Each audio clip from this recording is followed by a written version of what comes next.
Bande ko balinga mi shalom, shalom, shalom na bino. Tozongi lisusu na plateau na biso. Kobanda o ezali deuxième partie na biso.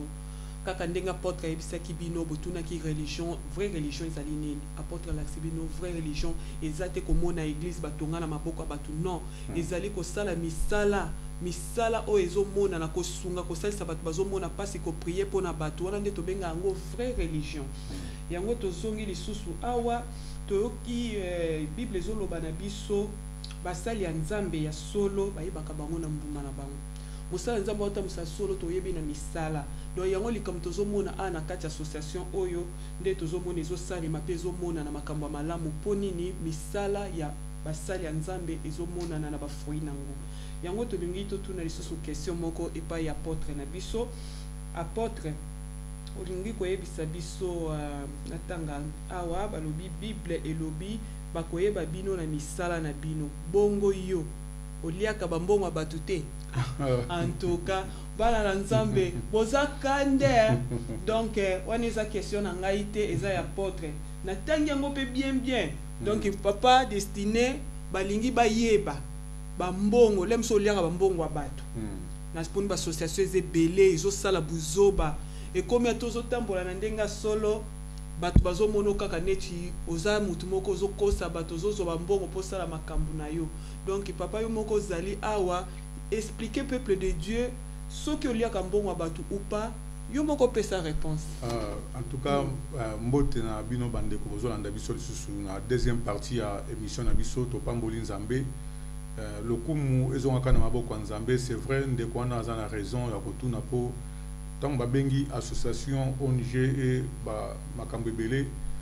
eza na bato bazana na ba penser na bango ndenge balingi et nebisa peuple de Dieu biso toza ba missionnaire toza basali na nzambe na ba mingi naza mosali na nzambe établi par l'homme te. L'homme azuinga komisinga mosali na nzambe, c'est lui-même Jésus-Christ de Nazareth. Nzamba kutana kina Saul de Tarse na nzela Damas, c'est le même Dieu Jésus-Christ qui m'a choisi pour nazala serviteur naye. C'est vrai on va bien ba père spirituel baza mais il y a liboso ezali moko Jésus oyo akutana nanga. O akutana nanga na libulu ya metro bimisanga pona zala mosali naye nde nazotambola na crainte ya nzambe na asi na réunion bandeko ming bamonaka na dernièrement coûté opération toute kosa mama bibiche et tikali 4 € na 60 centimes de représentant mosusu na réunion et vous avez na bango ka moi au mona mutape singa bon na libanda na sali réussi na PCA na présenter réussi na sous association que ndeko songolo na éviter ya apesi ngambongo pon tosunga na ye nango po bien aimé tira na bisabino danger zali na makamba nzambe o toza kosala surtout ya kosunga ezana ba danger wana ekitaka tina 4e génération soko za kolia surtout bambongo ya bana orphelin yom tolia kambongo bana orphelin yom to peut-être ozalaki na association olia kambonga bana orphelin olobi ete na zwaki matanga bakamati mbongo bapesi ezaki matanga te malédiction wana eza très dangereux, eza danger ekitaka de génération en génération. Donc biso tokoki kosala makambo te mingi ngam nazali président pe mutu nakoki kolia mbongo ya batu te po nazali père de famille nazali mutu na simba ka biblia nazali mutu na te ya kasango malamu nakoki kolia mbongo ya batu po nebi danger ni nekozala kati na ngali boso na nzambe okoki ko bomba na bata mokili nzambe bakosaka ata mokolo moko te po ya monaka nyonso pona kokima danger wana kita de génération en génération pona bana nanga bakoko nangai bakoko loko de kozalaka te po na tambulaka na transparence. Donc danger mingeza wana bien aimé ceux qui osala makambo ndengo wana oza na problème pa na nzambe nzamba komona yo po toza kosunga bikela na nzambe o baza kolela yango ezaka même centime etikali ezala 5 centimes toyaka nango bandeko ya Christ roi baebi oyo nga na salaka yango na réponse na ko kopesa ngo toliaka mbongo batute nzambe apambola yo mto tunaki question na yo et ça l'a vraiment assuré que tout ça l'a monté. Amen. Balingami vraiment papa za na transparence et ça la mara en association oyo de toute façon yete pe mutasimba ka caisse za mutu mususu donc mbongo nde so kopesi ya mukyo zwe pa na resi zali azana karna resi donc atambolaka vraiment la transparence akoikolia mbongo motu te aza responsable atambolaka na kobanga nzambe bandeko tobanga nzambe tokanisela baninga mabe te donc balingi bayeba lisusu bapa apôtre yo oyo ozali visionnaire ya association oyo kombo ya ACRCV elakisi nini balingami bayeba ACRCV elakisi nini euta wapi ide nini eyelaki na mutu opesa kaka Christ est roi, Christ est vivant. Amen. Nous avons pas maman journaliste. Nous avons des questions qui sont mingi. C'est vrai que nous avons des même pour nous ACRCV pour nous prononcer en gros c'est un peu difficile. Donc ACRCV est là ici association Christ est roi, Christ est vivant. Parce que nous avons auto bon de la ka, nous avons auto gumba melaka. Azana bomoi azali nzambe abakufite ya wana moto kamataki kombo ye moko oya kufaki ne kulus ona tina nayo pona tina nanga Jésus-Christ de Nazareth o azali notre médiateur auprès du Père ye wana nde to gumba melaka o to pesaki kombo ya Christ roi Christ vivant to benyango la seconde famille de Dieu en Jésus-Christ mutu moko ta ko ko le kaipa na nzambe sans passer par Jésus. Parce qu'il y a une mathématique à trop de naïe à s'incarner à la tanzoto ya moto à kitanase enfin que yo soit vie aux abomoi. Il y a un moment qui combo ya Jésus dont la seconde famille de Dieu en Jésus-Christ. Na linga la tolobi famille ami balé na lobatiango na bonzambe katina Yesu Masia. Nzamba pambola bino. Amen amen amen. Nzamba pambola bino ACRCV ezali famille katina Yesu. Oko kozala yo moko mona ke anazanga moko mais ana ACRCV kozwa noko okozwa maman okopesa affection okozwa papa okozwa balinde ko bakuze bakuzine eza vraiment famille so za na kati okozala vraiment à l'aise okozala na souci moko te vraiment nzambe apambola papa balinga mi bamba tuna ovemeza question suka balinga yeba na mboka na biso fondateur nani na balibanda place ba association bazali banani ba dirigeaka banani baza ba cofondateur kuna donc yo moko pesa bango réponse na amen amen amen amen amen famille za munene ndenge mama journaliste Evelyne Otikoloba soko ye na famille à Christ roi Christ vivant so zanga kinoko kozwa noko so zanga ki tata leki okutana na tata leki so zanga ki yaya okozwa yaya soko sekarate a okoseka okoseka parce que tant to bimaka to kenda ko visiter batu et ça la ka retrouvaille pe et ça la batu déplacement qui toko ba maman bazara mingi ya ko sepela na bande ko na biso ma wezala kate o bonzambe na bonzambe nemta na katiawa donc au bazali fondateur d'abord ezali ngai peuple de Dieu naza ko ebisa bino papa na bino ya na bino leki na bino ndeko na bino bolingaka mingi o naza ko marché mo pesa ndengwana naza mutako ko sanenga te pour to ebi mingi mingi lo ba makameza na ngondengwana te donc na tambola kana crainte ya nzambe donc na obaka eloko mo ke po ozo témoignage na témoignage ya mosali na nzambe bandaka na ville sika ya vandi nde baba na ko témoigner yo na biso ka vérité na tika no samokili na mama mokili te ozo le kana mondo na ebina ngango te na kotanga na kotala journal na bata ezo le kanengi ni mais le reste na zakuna te nzela moko kati na Yesu pour so otangi na mokanda ya Matthieu chapitre 6 na verset 33 okoma bazo bana biso total d'abord za ya royaume ya nzambe le reste est copé ça la bino na ciment et la nami bona mokanda Colossiens 3 chapitre 1 tina 3 ceux qui vont aussi quoi kati na Yesu Masia okufa po se quoi Yesu Masia na Yesu Masia plutôt totika o ya mokili total o za ya bokonza likolo ndesika vi na yo bomo na yo e bomo kati na Yesu Masia. Voilà donc représentant ezali ngai fondateur monde monsieur baka fondé donc ezali ngai papa nabino Destiné Claude en France nazali président de l'association ya banebele po bakuta bibongo na Angleterre en France na Angleterre na Kinshasa et puis na Boma et bientôt na Angola et ba vice-président bazali kuna na Angleterre tolobaki mama Nene Grâce na Kinshasa mama papa na biso Gilbert Mataba azali vice-président na Boma tobenge na kombo ya Prosper Tumbadio vice-président et puis na Angola tozana papa na biso Henri oyo akozala na biso bientôt pour représenter biso na Angola voilà question na biso réponse na bidangoyo et nzambe apambola bino ma sœur. Merci, merci balingami katina Yesu, merci lisusu apôtre destiné pour azwa ki tempo na biso. Vraiment to bimeli azaki na makambo sala vraiment azwi tempo ayeba pour répondre bino na ba question na bino. Je pense vous a satisfait. Nzamba pambola bino vraiment to komi na suka quand même na kozala reconnaissante na balingami oyo bayeba ki ko soutenir vraiment image o batala ki ya mama na biso bibiche vraiment na ndima ki te vraiment ba ko sunga biso. Na kobenga bango na pesa merci na koyi koloba te loko basala ki to montant mbongo ba pesa ki po balobi soki liboko epesi ya droite ya papa balobaka ya o soki epesi ya gauche e bate Matthieu 6 Matthieu 6 papa tanga wana kitati na soko comprendre vraiment to ko remercier kaka bato basunga ki mama bibiche vraiment ko pesa bango merci pour na ko encourager bango mbala estimation ba kuta na situation boye nzambe so toucher motema na bango to zali wana pour na kozwa o ba ko memela so na tina na kosunga. Na kopesa merci mingi vraiment na couple yondo ezali bongo na Saint-Cyr école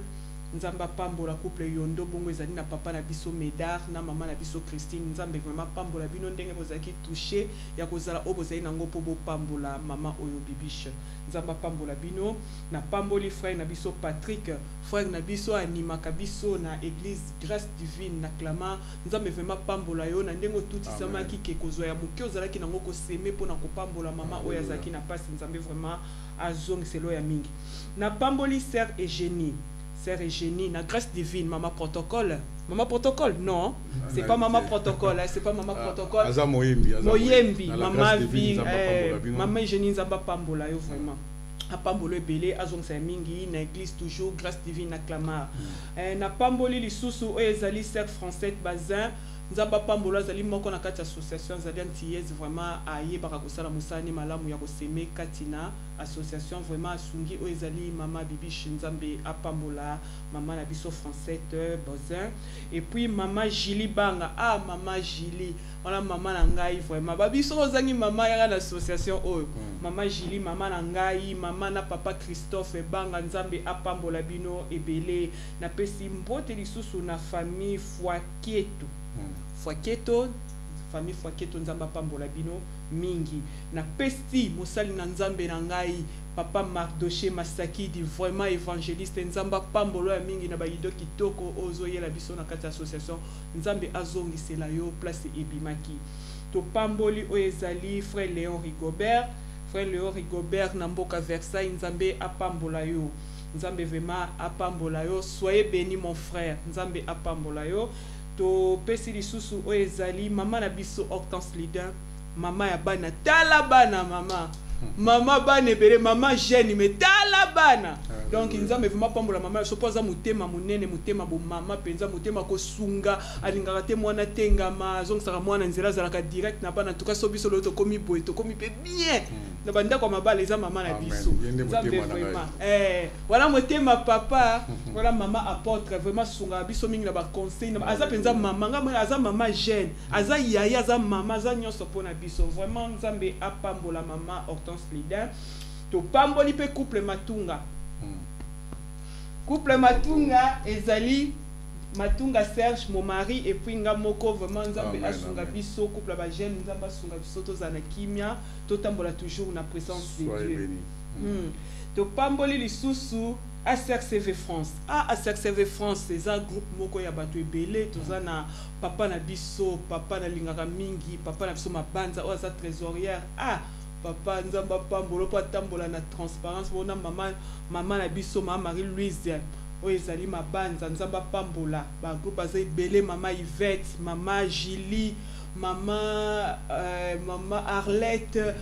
mama Guylaine Pilipili bazebele nzambe na lingi bino mingi atala tangi kombo te bona motema nanga papa Denis nzamba pambola bino boza ebele Marita nanga mama nzamba pambola yo mingi olobezati boyebi na linga bino mingi metro za na ngonga te na pamboli ACRCV Londres na pamboli collègue na ngai mama Pasindola mama Pasindola oyebi mosala nzambe soki mosala nzambe alobi va kende aibi pourquoi lobby oye tikale kolando mama pasindo la na ebiso mosala kitoko na ACRC na face à la parole na Londres vraiment et puis singe sengo kozwa collègue lokola yo po to sala ensemble vraiment nzamba pambola oezali ma sœur nanga mama Vero na lingaka mingi azalaka na po na ngai kosunga ngai na mabondeli to sambelaka na elongo na une heure avec Jésus nzamba pambola ye mama Nene oazali vice-présidente na mpoka Londres nzambe a pambola yo ebele bazali vraiment ebele Mama Rachel Katoka nzamba pambolo baze bele mais un jour na oya nzamba yebi nzambe la likolo yebi posala ngezali na kende mais yo moko yebi nyonso oyebi mokolo na oza disponible nzambe vraiment apambola bino tozali na ACRCV Kinshasa mon pasteur papa Gilbert papa Banebele papa Gilbert Matabao papa Matabao ngale na oya kuna na église kolala na église kolamuka mabondeli na mabondeli vraiment papa pasteur Mataba ou Gilbert azo sala musala kitoko ACRCV na Kinshasa azo tambola na transparence nzambe apambola ye toke na boma mon frère Prosper mon frère nanga tambola na kobanga nzambe o azali ko sala musala kitoko na province ya Kinshasa na boma nzambe apambola bino elongo na famille na bana na yo na mwasi na yo nzambe vraiment apambola bino ebele pona contact batu oyo bazana posa numéro pona kosunga en tout cas soki bolingi bobenga ACRCV na France tozana président na biso yeyo apôtre destiné Claude so bozana posa bobenga epo bosunga to bo soutenir mosala oyo bokobenga ye na 06 20 77 86 10 na bandeli 06 20 77 86 10. Bon, na France, toza na trésorier na biso papa Mabanza. So boza aposa bobenga trésorier to pesa quelque chose, toza na numéro ya papa ezali 06 25 15 76 01. 06 25 15 76 01. Na Angleterre, tozali bongo na Sœur Vero. Mama Vero Mwenga, toza na numéro na ezali 044 749 570 08 34. To bandeli 044 749 570 08 34. Na Angleterre kaka tozali susu na mama oyo azali collègue na ngai oyo tobengi bongo mama Pasindola ma collègue soki bolingi bobenga ezali na 044 740 060 84 11 044 740 060 84 11. Wana bokozwa bango na tina bosunga o ezali ACRCV na RDC Kinshasa toza bongo na papa na biso ezali pasteur vice-président papa Gilbert Matabao so lingo benga na Kinshasa toza na Kinshasa lingo sunga obengi na 00243 898 960 532 00243 898 obino obenga 898 960 532 na RDC kaka na boma na province toza na vice-président na boma ezali papa Prosper Tombadio numéro na ezali 00243 904 015 907 00243 904 015 907. Na Angola na Luanda toza na vice-président na biso papa Henrique Fritas so mbobenga ezali na 00244 929 318 863 00244 929 318 863. Tokomi vraiment na suka nzambe apambola bino nyonso. Que le Seigneur notre Dieu vous bénisse beaucoup. Nzamba pambola bino ngai ser na bino Eveline na pamboli bino vraiment na komisi o ezali ba question bo pesa kinga bozu ba réponse na bino donc soki bozana mituna na bino nazali pona bino pona komema bino ti epa ya apôtre po bozo o ezali réponse na bino. Nzamba pambola bino pona lelo to suki awa na kombo na Yesu to tiki bino petolobi au revoir.